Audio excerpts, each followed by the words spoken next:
Porque todos podemos y merecemos vivir en bienestar. Bienvenidos al podcast de Caminare, donde conversamos sobre salud mental de manera educativa y práctica para acompañarte en el proceso de crecer, vivir y construir una vida en bienestar. Fausto, bienvenido al podcast de Caminare. Qué bueno tenerte por aquí.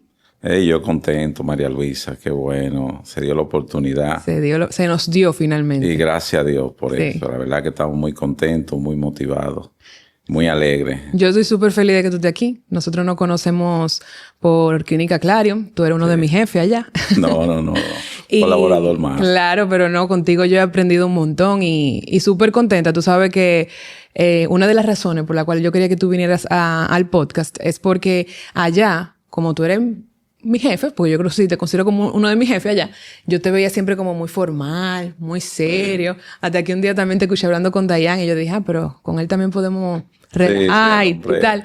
Y yo dije, bueno, vamos a terminar de invitarlo también al podcast y ahí también vamos a hablar de manera más llana, más cercana y eso nos va a ayudar también como a explorar otras partes de todos esos temas que hablamos en Clarion, relación de adicción y familia y demás, pero ya en un contexto un poquito más tranquilo, donde podemos también relajar, obviamente, pero vamos a psicoeducar. Claro. Y de todo un poco. Así que yo estoy súper contenta, Fausto, de tenerte por aquí. Sí, gracias. Y allá lo que hacemos es eso, coordinar, facilitar esos espacios para que sean de una buena conexión y puedan llevar un buen material, personas como tú, allá a la comunidad terapéutica. Yo Así feliz. que feliz, contento de estar aquí.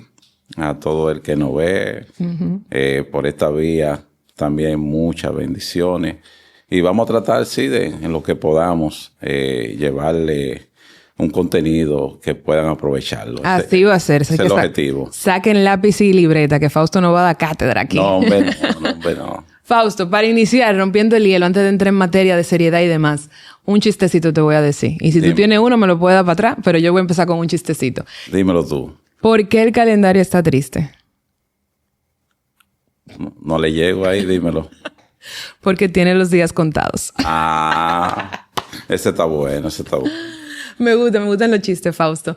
Bien, Fausto, tú sabes que nos une, por lo cual empezamos a conversar y ya tenemos una amistad, yo diría. El tema de las adicciones y conductas adictivas y demás. Cuando hablamos de conducta adictiva, todavía en nuestra sociedad se tiende a, como quizás a menospreciar o etiquetar de una manera despectiva a las personas que padecen esta enfermedad. Y desde tu experiencia, ¿cómo es esa visión de lo que es el adicto? O sea, no desde la visión social que quizás se pueda denigrar, se pueda discriminar, sino desde tu enfoque ya en tu práctica laboral, lo que tú ves. ¿Cómo tú describirías a una persona con conducta adictiva o con la enfermedad de la adicción? No sé cómo tú prefieras llamarle. Sí, es un patrón comportamental desadaptativo. ¿Sabes? El adicto es un ser humano común como cualquier otro. Pero en la etapa del desarrollo, por alguna razón, desarrolló la enfermedad de la adicción. Eso no lo hace ni más ni menos que otro ser humano, ¿tú sabes? Uh-huh. Tiene su condición y puede trabajarla en su proceso. Es bueno poder decir aquí que la condición de la adicción viene con un componente biopsicosocial. Uh-huh. La parte genética, la parte psicológica y la parte social. Todas estas son importantes en la etapa del desarrollo de cualquier individuo. Pero al final, como tú dices, es un ser humano que a veces con traumas y crisis de la niñez, a veces con temas emocionales fuertes que no sabe cómo manejarlo, busca anestesiarlo a través de la sustancia, a veces con esa estima baja por la búsqueda de aceptación en un ambiente social, logra conectar, mira, para esa presión de grupo, por ahí se inicia en la mayoría de los casos. Y hay muchas áreas más. Es multifactorial, ¿te entiendes? Por eso es que es biopsicosocial. Claro. Pero al final es una persona que tiene una condición de adicción, pero es un ser humano, ¿entiendes? Uh-huh. Que lo que necesita es ser tratado, necesita ser guiado, necesita ser llevado Y eso es lo que hacemos allá en la clínica. Al final, cuando nos llega un ser humano, poder tratarlo con la dignidad que se merece ese ser humano y encauzarlo nuevo al camino de regreso. Sí.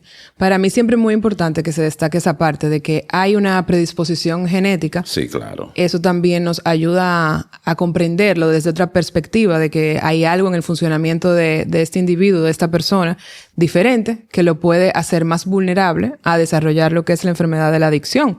Y luego, pues, otros factores que influyen en que se dé o no se dé. Porque, por ejemplo, si yo tuve un tío que padeciera de la enfermedad de la adicción, no necesariamente, aunque yo tenga un componente genético, no necesariamente yo lo llegue a desarrollar la adicción, pero ya yo sé que hay una predisposición, entonces de repente necesito estar más alerta a ciertas cosas que pudieran entonces afectar mi desarrollo o que pudieran incidir en que yo caiga en patrones de conductas adictivas. Y me gusta mucho lo de ver a la persona, ver al individuo. Por eso mismo, yo me cuido mucho de la forma en la que hablo y demás. Y por eso a veces como que no me gusta decirle de que adictos, sino personas con conductas adictivas. Exactamente. Cuidando el lenguaje, que quizá ahora cuidamos demasiado el lenguaje. Yo no sé, como que somos muy cuidadosos con todo eso. Pero hasta cierto punto, yo creo que es necesario porque nos ayuda a humanizar y a separar una cosa de la otra. Eso no te define como ser humano. Primero tú eres y luego, bueno, tiene el tema de la adicción y conductas adictivas y demás. Pero efectivamente es una enfermedad. Sí, sí. O sea que... Es una condición. De hecho, en 1956, la OMS, Asociación Mundial de la Salud, ya declaró como una enfermedad la adicción. Hacía unos años que ya algunos grupos de autoayuda venían tratando con esto, pero la Asociación Mundial de la Salud, en 1956, pues así la declaró como una condición. Y desde ahí se viene trabajando con eso. Cada vez más nuestra sociedad, una sociedad en desarrollo, de consumo, está más consciente de esto. Y la estima social también se está trabajando. Anteriormente se entendía que un adicto ya era alguien, bueno, que está un degenerado mental, que es sinvergüenza, que un charlatán. Y hoy en día, estos programas como otros, capacitación y orientaciones, la fundación es muy intencionada con eso, porque psicoeduca mucho a la sociedad, la charla, Fundación Fénix, para eso mismo, para romper con ese estigma que a veces le llega a la gente y no es tan claro, que más que una persona que pueda ser un charlatán, como puedan decirlo, mira, este sinvergüenza, lo que tiene una condición, tiene una predisposición mental, que a veces con sus mejores deseos, su intención genuina de corazón de cambiar y hacer las cosas bien, no puede. Porque está sujeto a un tema de adicción que no puede parar. No puede parar. La obsesión, la condición de adicción en el cerebro es obsesivo-compulsivo. En el ser humano se da un pensamiento fijo de que yo, a nivel químico cerebral, cuando haga contacto con esa sustancia, ese brote de dopamina que le da esa sustancia en específico me va a dar una sensación de bienestar, y cuando yo haga contacto con eso me voy a sentir satisfecho y pleno, y esa obsesión me lleva a buscar esa sustancia. Una vez yo comienzo esa sustancia a estar en mi cerebro, como le es agradable, entra a un estado de compulsividad en el cual ya yo no puedo parar. Claro. Y ahí está atrapado ese ser humano en ese ciclo obsesivo-compulsivo. Y si no busca ayuda, si no toca puerta, es imposible poder parar por su puerta. Se hace muy difícil por no generalizar, encasillarlo en la imposibilidad. Sí, pero efectivamente, en la mayoría de los casos se hace muy difícil, muy cuesta arriba, porque es como funciona el cerebro. Exactamente. Sin irnos como en términos muy complejos, básicamente es eso. El funcionamiento del cerebro cambia cuando entra en contacto con esta sustancia y bueno, se afecta y las personas que caen en ese patrón de conducta pues vuelven a recurrir a ese consumo, buscando, como tú bien describías ahorita, ese estado de bienestar. Entonces, solos muchas veces no pueden parar. Y yo creo que el proceso de terapia de una persona que tiene esta condición es muy delicado. Sí. Y hay muchas cosas por explorar.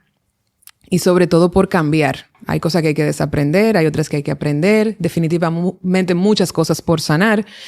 Pero es un camino hermoso y retador. No vamos a decir mentira. Porque obviamente tú que trabajas esto en tu día a día, siempre lo digo, mis respetos al que trabaja con esto diariamente, todo el tiempo. Yo tengo la oportunidad y el privilegio de trabajar una vez a la semana con esto y sé lo retador también que es para el otro lado, para el terapeuta, y que acompañar en ese proceso. Es maravilloso y es hermoso, pero muy delicado. Hay muchas cosas por ver, por explorar y por determinar para poder ir sanando, para poder ir aprendiendo y haciendo los ajustes necesarios.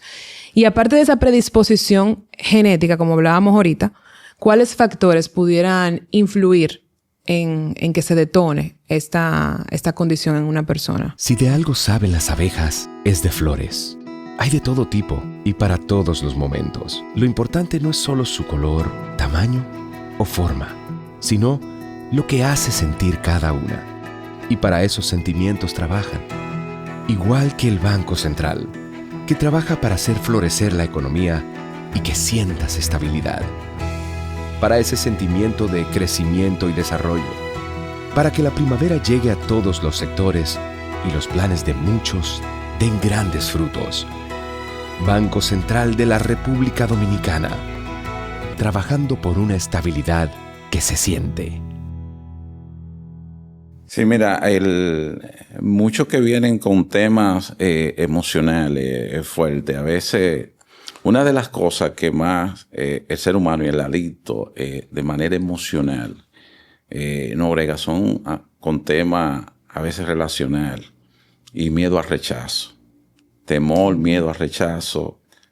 Cuando hay una ruptura, a veces el adicto entiende que es ese desprendimiento emocional, ese desapego, se abraza mucho y a veces entiende que no va a poder salir de ahí, que es casi imposible, ¿tú entiendes?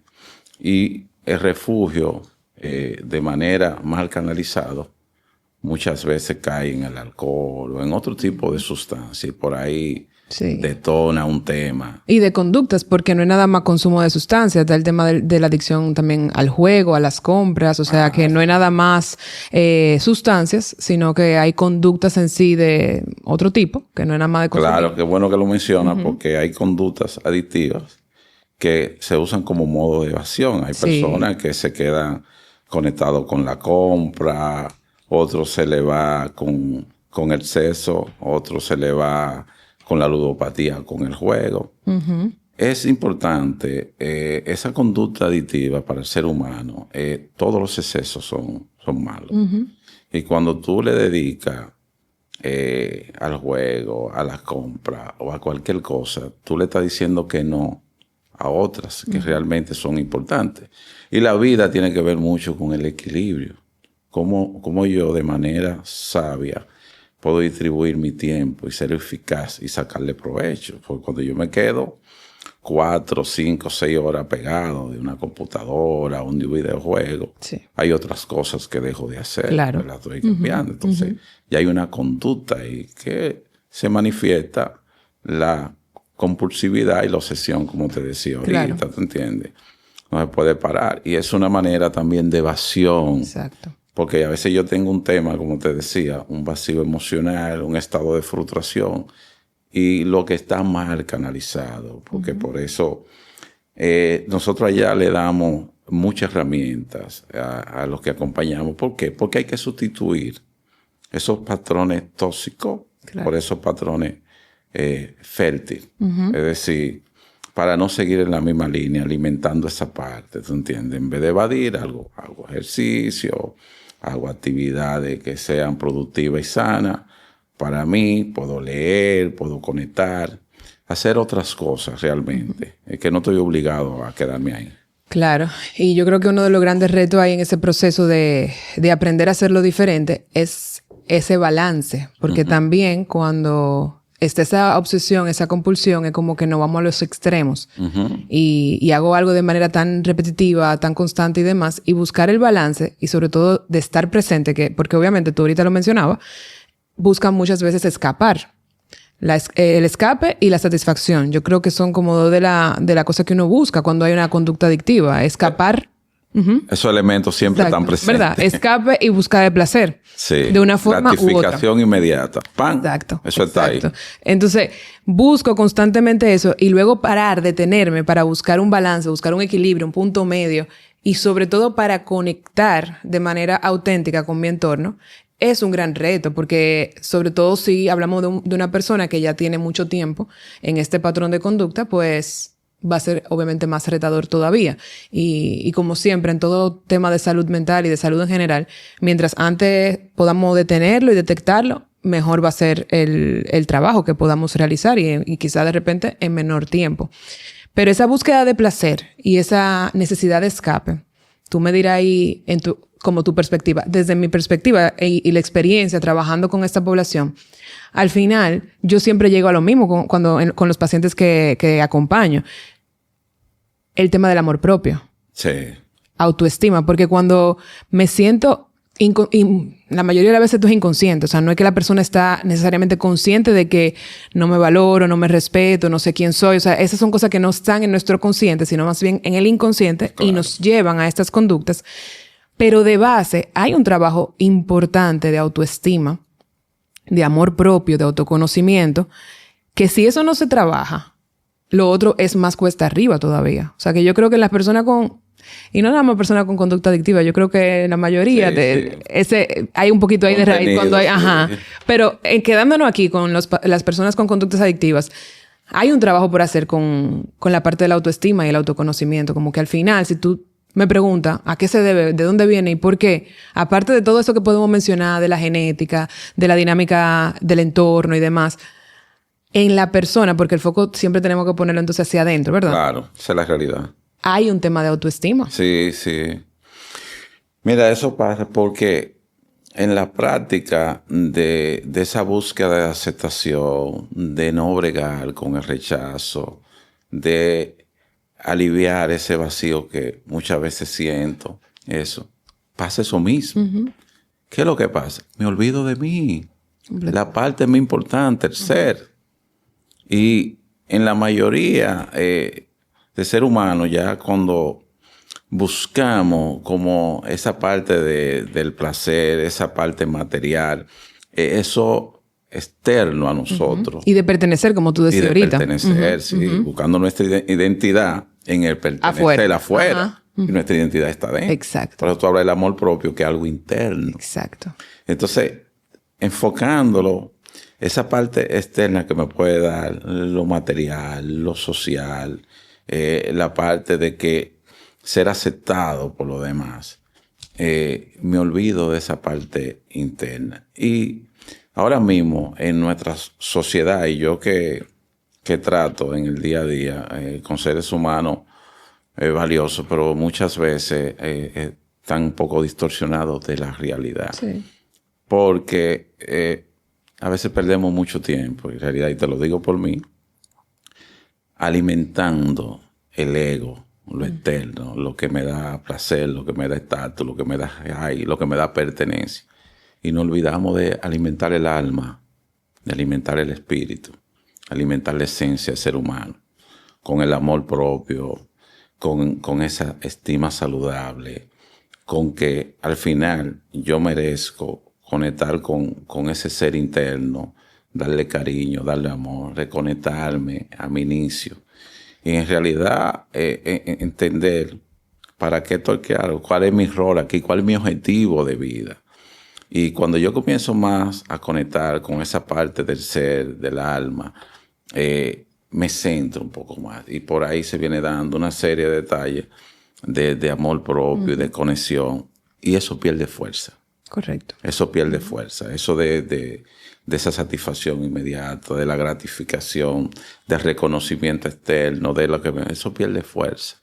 Y esa parte espiritual y emocional se trabaja mucho. Claro. Porque ahí es que yo me reencuentro con mi ser. Porque he estado perdido en medio de todo porque no le he estado dando prioridad a lo que realmente tiene. Claro. Y ahí ha estado el problema. Sí. ¿En qué yo he expuesto mi confianza? ¿En qué yo he expuesto mi esperanza? ¿Sabes?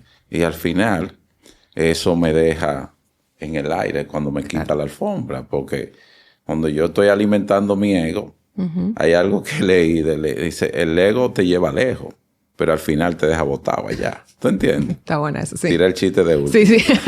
Ahí como medio un chiste terapéutico. Muy bien, un chiste terapéutico. Bien, bien, bien.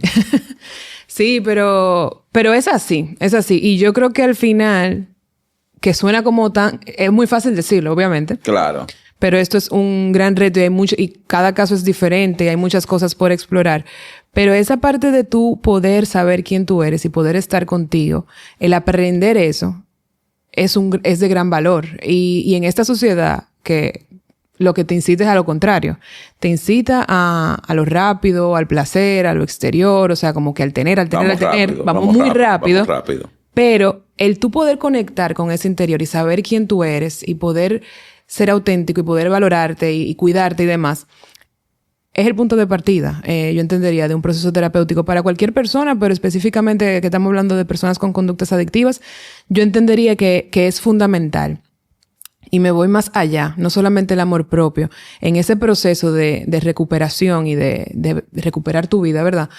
El tú poder identificar de dónde viene todo esto, por qué no me siento cómodo conmigo, por qué no sé quién soy, por qué busco tanto pertenecer fuera y no me siento cómodo conmigo mismo. Es muy probable que haya un trabajo familiar por hacer, porque en el proceso de formar tu identidad, eso inicia desde la infancia. Sí, claro. Y en principio es cómo se da tu dinámica familiar. Yo que trabajo también con esa población de niños y familias y demás, reconozco y sé obviamente el valor que tiene esas experiencias de la infancia y cómo el niño va formando su identidad por lo que trae. Obviamente venimos con algo, pero también por mi interacción con el entorno y específicamente me gusta mucho una frase que he escuchado mucho de que lo que los papás le dicen a los niños se convierte en su diálogo interno. Entonces, de esas experiencias que tú tienes con mamá, papá, con tus cuidadores primarios, desde ahí empieza a formarse lo que es tu identidad. Claro. No es determinante. No es como que ya, si no tuvo una buena infancia, si le hablé feo, le dije cosas feas, se acabó. El ser humano tiene la hermosa capacidad de transformarse, de cambiar. O sea que nada es determinante. Sí. Sin embargo, sí es cierto que la formación de la identidad empieza ahí en la infancia, con lo que escuchan de mamá y papá, de su entorno inicial. Y luego, obviamente, viene la adolescencia y diferentes experiencias que van influyendo en que tú te definas quién tú eres, pero el punto de partida o un factor muy importante en todo este proceso es la familia. Claro, claro. Totalmente. Yo digo en ocasiones, con temas específicos, que no es determinante, pero sí es relevante. Oh. Sí es relevante. Sí. Sí, es así. Porque importa. De hecho, a veces hablo con personas con condición o no, y me dicen, ese patrón de conducta adquirido en la familia tiene tanta relevancia que tú hablas con una persona y dice, a veces cuando voy a tomar esa decisión, me freno, porque escucho la voz de mamá o papá opinando sobre eso, y me freno, porque me dice, no lo va a hacer bien, o no te meten en eso, o qué va a hacer. Y solo escuchar esa voz en mis oídos, desde la niñez, me frena a lograrlo. Sí. Porque tiene poder. Sí, tiene mucho poder. Tiene mucho poder. Sí. Y entonces se dan ahí esa alianza invisible de papá, de mamá, que a veces me cuesta en el camino irla rompiendo. Y poder ir superando poco a poco eso y entendiendo esa dinámica familiar de cómo viene mi familia, esos patrones que se dan desde la niñez.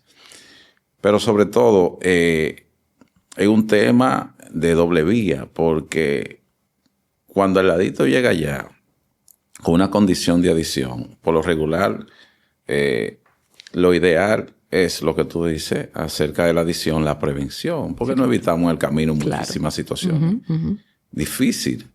Pero en los casos, en la mayoría de los casos, ya la gente, como yo trabajo en una clínica ya de atención, ya la persona llega buscando ayuda. Claro. Pero arrastra una familia que viene destruida. Sí. Con una dinámica enfermiza, situaciones ya emocionales fuertes, muchos trasnoches, muchas situaciones emocionales, mentales y a veces hasta físicas, muy complejas, arrastradito, porque naturalmente es la familia, el núcleo social más fuerte. El más fuerte. Y si yo estoy en un tema de adicción, hay una familia detrás. Exacto. Que viene pasando por situaciones difíciles.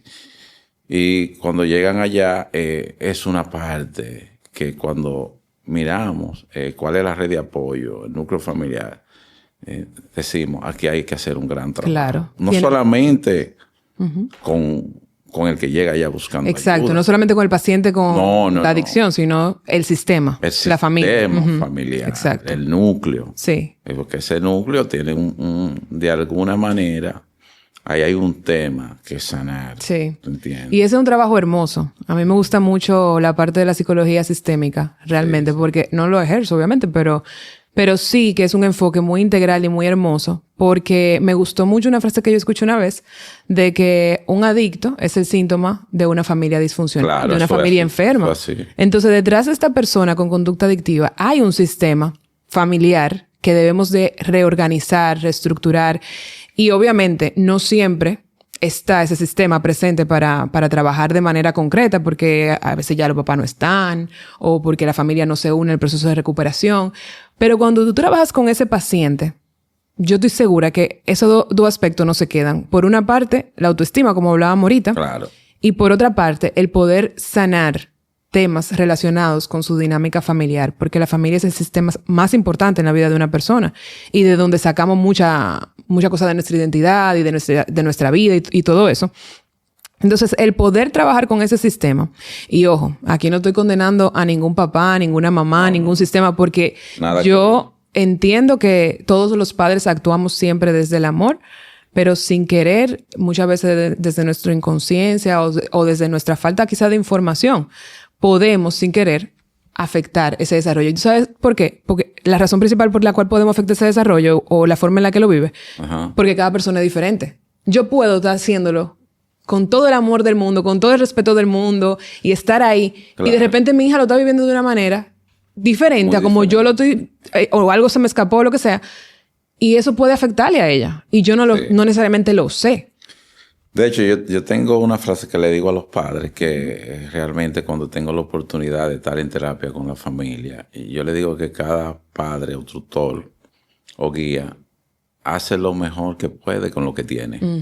Así. Hace lo mejor que puede con lo que tiene, porque muchas veces llegan a terapia, pero llegaron a terapia, a coger terapia a la familia, pero no sabían que era el término codependencia. Claro. Que yo con mis mejores intenciones de ayudarte, de rescatarte, lo que te estoy haciendo daño, porque desconozco.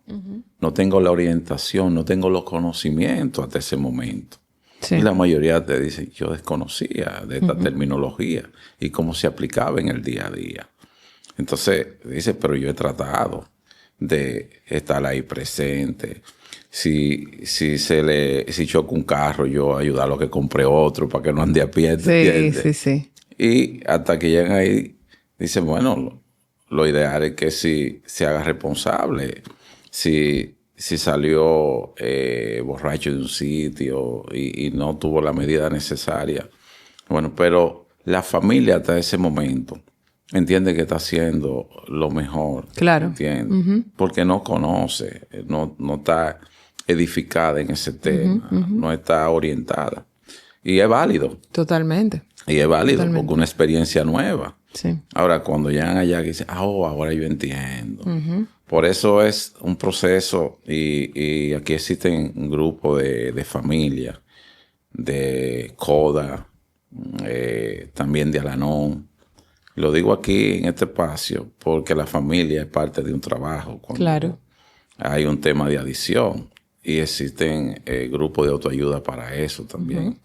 Así como existen otros para adicciones, también Claro. existen para familia. Y eso es fundamental. Por eso, porque para que el proceso de recuperación sea exitoso, la familia, el sistema de apoyo es fundamental. Porque no es determinante, obviamente, volvemos a lo mismo, de que cada quien tiene que asumirse Ajá. y hacer hacer los cambios necesarios, pero el sistema de apoyo juega un papel importante, yo entendería, en ese proceso de recuperación. Sí.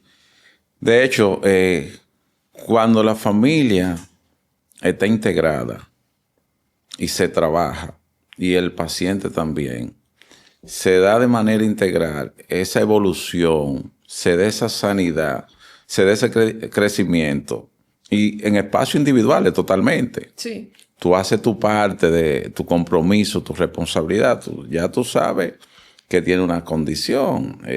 Lo primero que uno trabaja con un adicto es la parte de la negación. Por ejemplo, el primer mes tú le dedicas a trabajar con la negación, porque a pesar de los fondos emocionales que ha tocado, físico, mental, espiritual, que esos 4 aspectos son fundamentales en temas de adicción, todavía crees que tiene la posibilidad de hacerlo diferente y que lo maneja un estado de control que realmente es ilusorio, Sí. pero que se lo cree, creerse su propia mentira. ¿Por qué? Porque el adicto, cuando está en negación, que esa es la primera parte, para el tratamiento y encaminarlo, racionaliza, Totalmente. justifica Lo justifica. y también todo lo intelectualiza.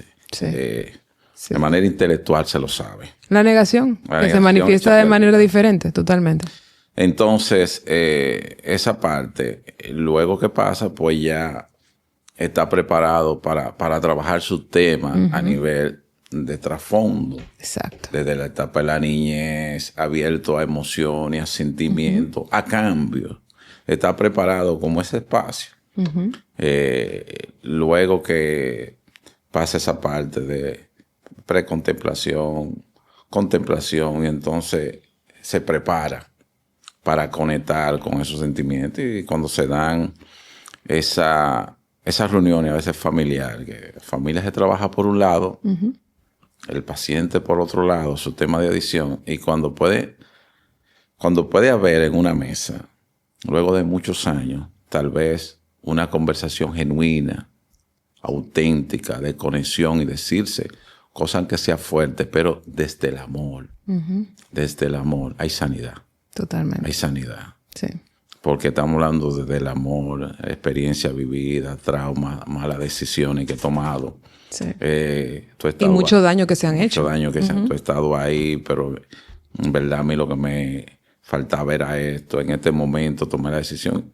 Entonces, y digo que realmente ahí hay mucha familia. Hay un terapeuta que recientemente me dijo, bueno, que te cubrió unos días ya, mi amigo, dice que familia va con F de fachada. Porque lo que tú ves la parte de adelante, Claro. lo que hay detrás solamente saben ellos. Eso sí. Y es real, porque Es así. también tenemos como término aquí que los trapitos Sí. Se lavan en la casa. Se lavan en la casa. Sí, Y eso sí. es real, porque nadie tiene que estar... Claro. sabiendo Pero que a veces de tenemos cosas. que explorar en toda esa parte para poder efectivamente sanar y llevar a cabo ese proceso. O sea Sí. que... Sí. Pero cuando él dice con F de fachada, que a veces lo que se ve adelante es una parte, lo que hay detrás es lo fuerte. Y esa es la parte de trabajar. Y ahí que se trabaja, sí. Esa es la parte de trabajar. Hay un autor también que dice que nadie se recupera fantaseando ser figura de luz, sino enfrentándose a su oscuridad. La oscuridad es eso que hay detrás. Uy. ¿Dónde están mis miedos? Sí. Donde encierran esos temas que realmente entiendo que si salen a la luz van a ser muy fuertes. Pero ahí está la libertad. Ay, la libertad. Eso. Ahí está la libertad. Cuando yo puedo exteriorizar eso, cuando Exacto. puedo sacarlo, cuando me quito ese peso de encima, que yo digo, puedo conectar con eso. Y decir, tú ves, esto que cargo, esta mochila de miseria, de derrota, de muchas situaciones, digo, ya, vamos un día a la vez, vamos a irla liberándome, vamos a irnos liberando de esto. pero es cuando yo afronto realmente mi oscuridad. Y eso es difícil, Fausto. Tú Sí. que tienes la experiencia trabajando uno a uno con la familia y demás, y tantos años de experiencia en esta área, tú sabes lo difícil que es bregar. Porque uno lo dice, pero, y yo siempre se lo digo en grupo a los pacientes, no es fácil. O sea, el tú tomar la decisión, después como tú describí ahorita, el proceso de negación, ok, vamos arriba, vamos a trabajar, ver esa oscuridad, tú puedes tener la disposición de trabajarlo, pero conforme va pasando los días y tú empiezas a bregar y a bregar y a ver que esto es difícil, se hace cuesta arriba. Y por eso yo siempre le digo, es que no es fácil, pero lo que ustedes tienen que tener claro es que el fruto de este trabajo va a ser una vida en bienestar. Claro. Y venimos de mucho desorden, de mucha desorganización, de mucho hacernos daño a nosotros mismos. Y normalizamos ese estado. Normalizamos este estilo de vida desorganizado, en caos, en problema, en conflicto. Y es como que, espérate, hay otra cosa. Cuando tú te tomas la decisión y te das el regalo de vivir en recuperación, hay un fruto importante que es una vida en bienestar. Y eso es lo que yo siempre le digo, el foco, manténganlo en lo que ustedes quieren lograr para tener mayor armonía en su vida. Porque en el camino se van a encontrar con muchos retos, en el camino van a querer soltar todo e irse, porque bregar es difícil, bregar duele. E incluso, muchas veces hasta físicamente, te genera como malestar el tú tener que mover tanto la parte emotiva cuando te estás trabajando y sobre todo en la clínica que están ahí internos y en mucho trabajo continuo, porque una cosa es terapia una vez a la semana, quincenal y demás, Sí. pero ya el trabajo interno, o sea, cuando estás interno en la clínica, es todo el tiempo ahí Sí, trabajando, sí, sí. bregando, Sí, sí. pero el foco, ¿qué es lo que tú quieres de tu vida? Porque tú vales, para mí tú vales. Pero tú tienes que creer que tú vales. Y si tú vales, tú te mereces una vida en bienestar. Y para llegar ahí, tenemos que atravesar este camino. Sí, es un camino doloroso. Es un camino de situaciones fuertes, emocionales. Pero que al final es un camino a la libertad. Porque justamente caí en el tema de la adicción y de la gratificación inmediata y de vivir más suceso que proceso. El suceso es gratificación inmediata. Proceso es trayectoria. Proceso lleva tiempo, dedicación, entrega. Entonces es un camino un poquito más largo, pero un camino que lleva a la libertad y al éxito en cualquier. Ejemplo, si tú tienes un proyecto, tú dices, este proyecto lo termino en 4, 3 años. Proyecto, una carrera, un proyecto de vida, un proyecto de irte fuera. Lleva tiempo, no es de un día para otro. Entonces, muchas veces nos gusta vivir esa parte del proceso. Totalmente. Estamos más acostumbrados, alineados a vivir en el suceso. La inmediatez, Fausto. Inmediatez. Y esta sociedad que cada vez es más inmediata. Y yo que trabajo con niños siempre refuerzo esa parte con los padres. Hay que enseñarles a esperar. La sociedad no les va a enseñar. A nosotros, por lo menos, con los anuncios, nos ponían a esperar. Los anuncios en la televisión. Nos ponían a esperar a que saliera un capítulo nuevo cada semana. Nos ponían a esperar a que el internet se conectara. O sea, habían cositas que te ayudaban a fomentar lo que es esa espera. Pero ya, esta sociedad 2025... Todo es rápido. Todo es rápido, todo es inmediato. Y si a nuestros niños no les enseñamos a esperar, van a bregar con mucha frustración, van a bregar con mucha dificultad para enfrentar la vida en sus términos, digamos. Sí, la vida en los términos, esa es la palabra. Porque que no, y además, el mundo no aguanta tanta rapidez. Sí, sí, sí. Tenemos que parar un poquito y bajarle un poco la velocidad. Claro. Hay algo importante en la realidad y que es un ejercicio que adicto no, a cualquier ser humano debe de practicarlo en cualquier etapa de su día. Y cuando está en esa rapidez, déjame desconectar un poco el automático. Sí, el automático. Y a ponerme en cuestión en el aquí, en el ahora, por lo menos. Porque andamos muy con el automático puesto. Sí, totalmente. Con mucha, regularmente, casi siempre, mucho también por hay múltiples ocupaciones también, responsabilidades, ¿tú entiendes? Que tiene el ser humano, pero nos metemos ahí. Pero volviendo un poquito atrás, en la parte del dolor, para para el crecimiento de un adicto, cualquier ser humano, el sufrimiento, dice una literatura que es opcional. Pero el dolor para crecer es obligatorio. Porque justamente no hemos bregado con eso. Claro. Como te decía. Entonces, lo que nos va a ayudar es eso. Encarar esa oscuridad, esos temas que son dolorosos, que los tengo guardados ahí. Por eso mismo, porque, como dijimos ahorita, ¿qué es lo que hay? Satisfacción inmediata y evasión. ¿A qué me ayuda la evasión? A no bregar con el dolor. Eso está ahí, pero yo decido hacer otra cosa. Me voy en chelcha, me voy en bebida, me voy en calle, me voy en juego, me voy en compra. Me voy en cualquier tipo de conductas adictivas que me desconecten de esa realidad. Sí. Y eso, el que yo no le haya prestado atención no quiere decir que se va. Por eso nosotros hablamos en términos anestesiando el dolor o la situación que está ahí, porque de base está ahí. Va a estar ahí, no se va. Y tarde o temprano va a ser. Va a pasar factura. Y con el tiempo lo que hace es que algo que tú dejas ahí no le presta atención, que lo que hace crece. Por eso la parte de la enfermedad va creciendo. Es crónica y progresiva. Porque mientras yo no le presto atención, lo que va creciendo, por más que yo evada, por más que la anestesia, no se va a ir. Lo único que espera esa parte es que tú le prestes la atención. Es que tú puedas en el interior ahí hurgar, entrar ahí y conectarte con eso, aunque es doloroso, aunque la oscuridad, aunque el crecimiento, poder tratar esos traumas, esa rotura, esas frustraciones en el camino vivido para poder luego conectar con esa esencia de ser humano que soy yo. Hay otro término que yo utilizo mucho cuando eso, porque con esto hay que tener la entrega, la pasión y el corazón puesto, porque es un trayecto un poco fuerte. Que el adicto, por lo regular, son buenos seres humanos que toman malas decisiones. Totalmente. Buenos seres humanos que toman malas decisiones. Pero al final, cuando tú te reencuentras con ese ser humano y tienes una conexión con ellos, te das cuenta que al final era una mina sin explorar. Ahí hay maravilla. Sí. Bendiciones.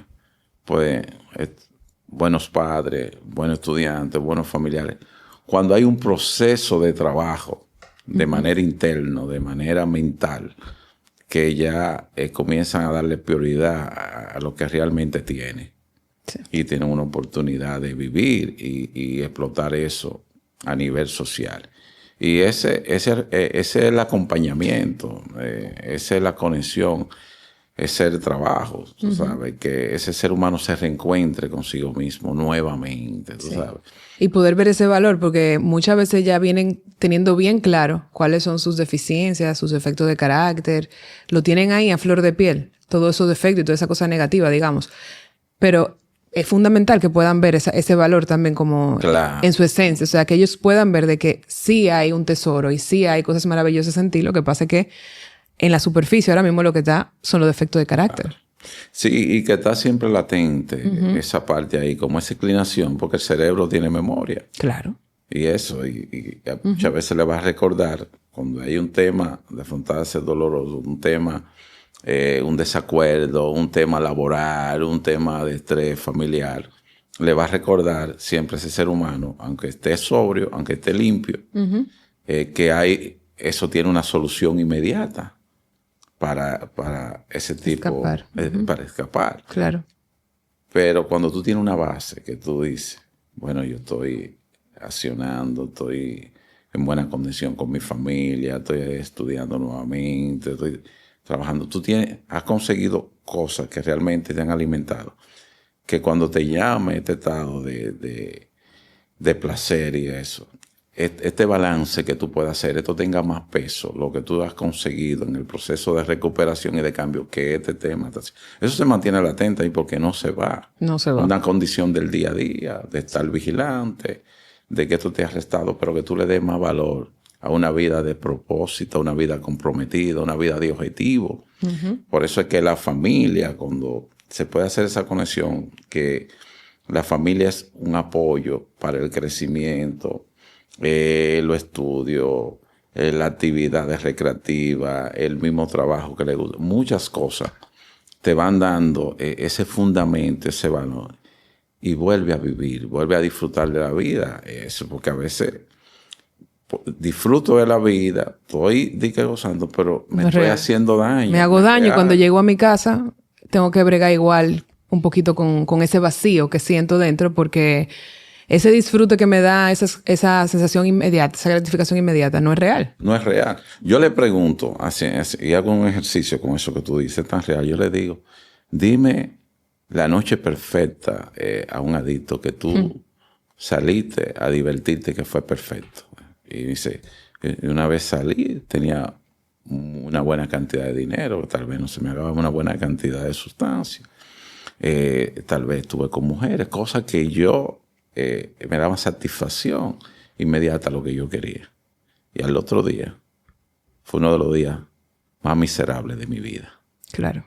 Al final, no te llena por más que sea el placer, porque se va. Se va. Se va, se mantiene. Y deja más vacío. Otra cosa que yo digo, cuando tú buscas también esa parte del placer material de manera todo el tiempo, indirectamente, en algún momento tú te vas a encontrar con una parte espiritual que está del otro lado, de manera indirecta. Si tienes suerte, si está en los propósitos. ¿Por qué? Porque te vas a dar cuenta que en esa línea, a nivel de lo material, de lo placentero, por ahí no es. Por cómo lo persigo, y al finalmente me defrauda. Claro. Me deja más vacío que nunca. Y entonces me dice, debe de haber otra forma. Claro. Debe de haber otra área, otra zona por donde caminar que no sea esto, ¿tú entiendes?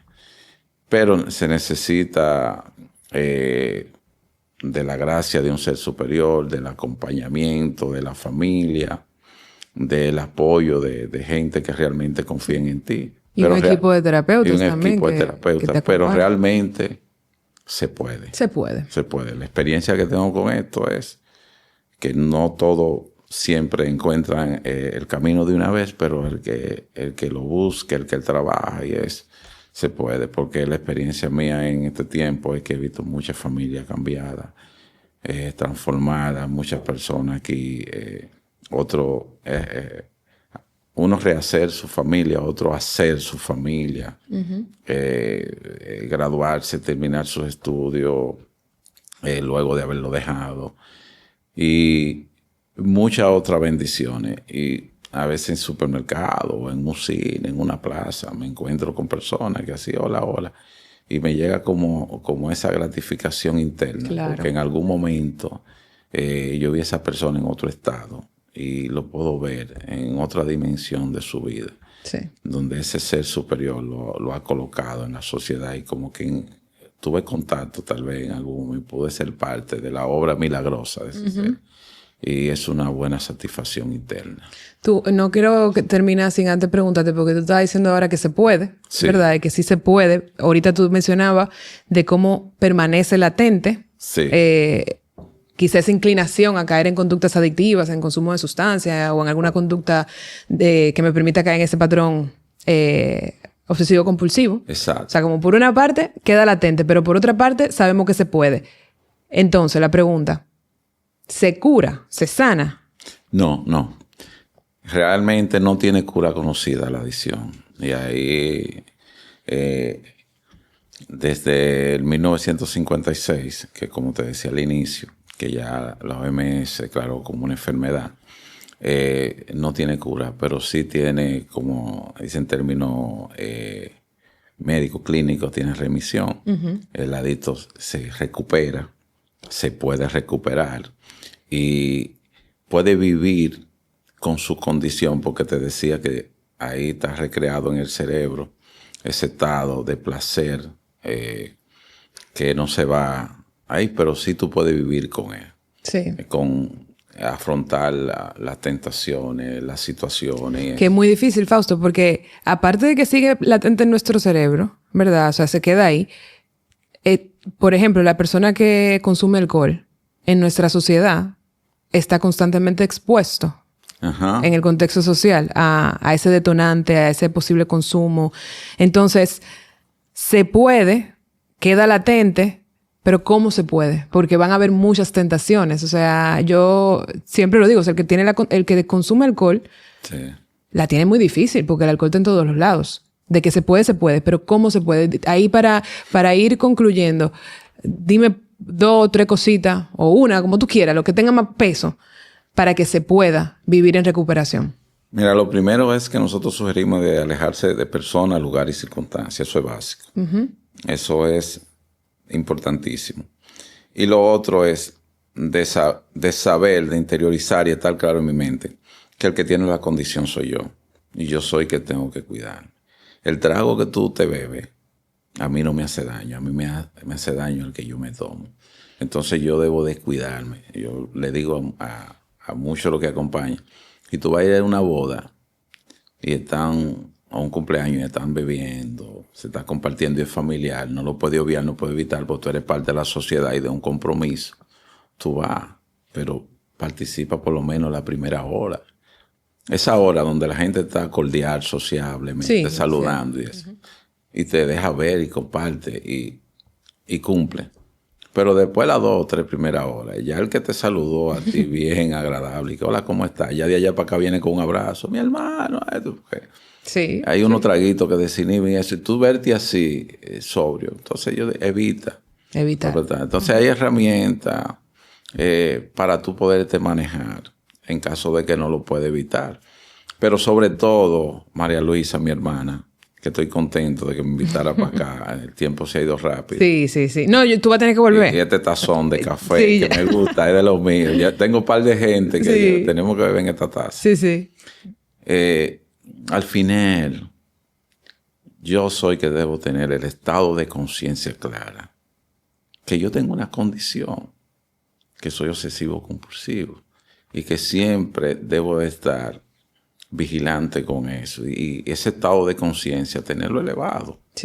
Porque hay temas que al final socialmente yo voy a tener que afrontar. Claro. Y lo voy a manejar. A veces voy a cortar la hora, a veces tal. Pero saber que yo tengo esta condición que no tiene cura conocida, pero que se detiene. Y que lo que me ofrece y lo que yo estoy viviendo es mucho más de ahí, de un trago. Una vida eficaz, una vida sin esas tempestades y esas situaciones fuertes. Entonces yo voy a valorar cada día más. Decidir, me quedo en este estado de vida y libertad y propósito. Y eso está ahí, pero ya no tiene la fuerza que tenía antes de yo conocer este programa maravilloso. Basado en principio espiritual, basado en emociones saludables, en decisiones y con un acompañamiento adecuado. No tengo nada que temer, un día a la vez. Sin sacarle el pecho a mi condición. Tú sabes, que yo puedo estar aquí, no, vigilante. Vigilancia y foco hacia adentro. Foco hacia adentro, vigilante, pero confiado. Claro. En el trabajo que yo he hecho. Sí, porque tampoco es andar temeroso. No, porque vigilancia. Andar vigilante, más no con miedo. Claro. Porque esto el miedo paraliza y el miedo no vivido de manera equivocada también y puede... al final entré en un proceso de tratamiento, de cambio para vivir en libertad. Exactamente. No con miedo, ¿tú entiendes? Exactamente. Pero sí vigilante, por eso yo digo, está ahí, yo tengo una condición. Por eso el proceso de psicoeducar, interiorizar, entender que yo tengo una condición, pero he decidido vivir en libertad basado. Y esa está ahí, esa condición. Y yo le digo, tranquilo, que va a estar ahí. Vamos a vivir realmente la oportunidad que nos ha dado ese ser superior un día a la vez. Sí. Estando vigilante y consciente sobre todo. Así es. Fausto, de verdad que creo que has compartido información muy importante, muy valiosa. Nunca hago esto, pero voy a invitar a los que nos escuchan, si entienden que este contenido y que esta información puede ser útil para algún amigo, para algún familiar, que no se limiten en compartirlo. Los invito mucho a compartir esta información porque el tema de la adicción es un tema delicado, donde todavía socialmente se puede quizás malinterpretar o no comprender. Sin embargo, me quedo con lo que tú decías ahorita, que me parece hermoso y yo conecto mucho con eso, en que el adicto, en esencia, es maravilloso. Sí, sí. Hay mucha fortaleza, hay muchas ganancias, hay un ser humano hermoso, hay un tesoro Sí, que nos está permitiendo ver. Entonces, invitar a los que nos escuchan a que compartan esta información y abrir su mente en torno a esta condición de la adicción para comprender que no se trata de sinvergüencería, de charlatanería, ni mucho menos, sino que hay una condición de por medio, pero en esencia y de base hay un ser humano maravilloso y hermoso. Amén, amén. Así que, nuevamente, gracias, Fausto. Tú vas a tener que volver porque me quedaron como muchas cositas que quería explorar y que quería ir preguntándote, pero el tiempo, ¿verdad? Se nos fue. Aquí. Tenemos el compromiso de volver. Tenemos el compromiso, sí. Todo lo que sea que podamos aportar. Sí, yo creo que la información nos da poder. Si bien es cierto que, aunque tengamos esta información, tenemos que recurrir a los apoyos oportunos, pero esta información que se comparte, esta información que se recibe, puede ser un punto de partida para buscar las ayudas que sean necesarias. Entonces vamos a poner en el comentario de este episodio toda la información de la clínica, de Fausto, para que puedan también ponerse en contacto en caso de que sea necesario. Sí, estamos 100% a la orden, lo que podamos servir y orientar. Estamos aquí, así que gracias a ti por invitarme. Gracias. La verdad es que contento y agradecido. Nos vemos en un próximo episodio. Bendiciones grandes. Amén. Vuelves en otro episodio. Muchísimas gracias a todos los que nos están escuchando por quedarse hasta el final y por compartir esta información como les mencionaba anteriormente. Este fue el podcast de Caminara y nos vemos en otro episodio.